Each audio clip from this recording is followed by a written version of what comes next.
नमस्कार। आज हम एक ऐसे विषय पर बात करने जा रहे हैं जो आस्था, संस्कृति और आदर्शों की कई परतों को एक साथ खोलता है। हमारे पास अयोध्या की दिव्य विरासत और राम का पुण्य शीर्षक वाले एक लेख के कुछ अंश हैं और ये एक बहुत बड़ा दावा करता है। हाँ, इसका जो मूल दावा है वो यही है कि एक प्राचीन कहान और एक आधुनिक मंदिर आज के भारत में एक अच्छा नागरिक होने की, आप कह सकते हैं, कुंजी रखते हैं। बिल्कुल।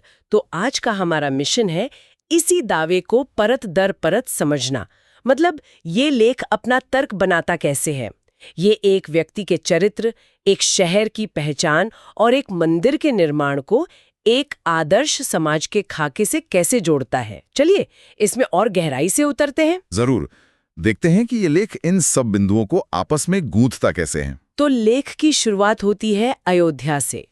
उसे भारत का एक प्राचीन और पवित्र नगर बताया गया है और जाहिर है भगवान श्री राम की जन्मभूमि।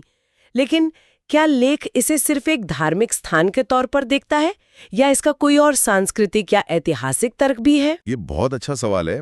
लेख की भाषा से ऐसा लगता है कि अयोध्या सिर्फ एक भौगोलिक स्थान नहीं, बल्कि भारत की सांस्कृतिक चेतना का एक केंद्र है। जन्म स्थान होने के नाते ये उस पूरी कहानी का शुरुआती बिंदु है जहां से सारे आदर्श निकलते हैं। तो इसकी पवित्रता सिर्फ धार्मिक नहीं बल्कि नैतिक भी है, और यहीं से लेख सीधे भगवान श्री राम के चरित्र पर आ जाता है। हाँ, और यहाँ पर मर्यादा पुरुषोत्तम शब्द का इस्तेमाल हुआ है। हम सबने ये शब्द सुना है, पर अक्सर इसका मतलब सिर्फ सबसे उत्तम पुरुष समझ लिया जाता है। लेख इस अवधारणा को कैसे समझाता है? देखिए, लेख उनके कुछ गुण गिनाता है, जैसे दयालु होना, सच्चा होना, माता पिता और गुरुओं का सम्मान करना।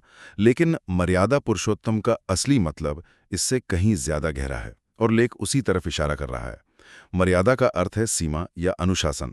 तो मर्यादा पुरुषोत्तम वो हैं जो सिर्फ गुणी नहीं हैं, बल्कि जिन्होंने सबसे कठिन परिस्थितियों में भी नैतिक सीमाओं और धर्म का पालन किया है।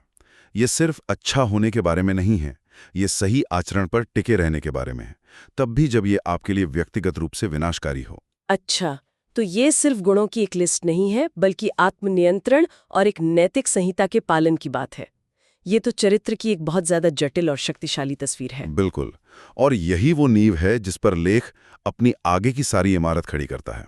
तो लेख इस जटिल चरित्र को एक भौतिक संरचना यानी राम मंदिर से जोड़ता है। ये कहता है कि मंदिर सिर्फ पत्थर और गारे की इमारत नहीं है। ये तो ठीक है, पर फिर ये है क्या? ये किन चीजों का प्रतीक है? जो कि स्वाभाविक है। दूसरा, ये संस्कृति का प्रतीक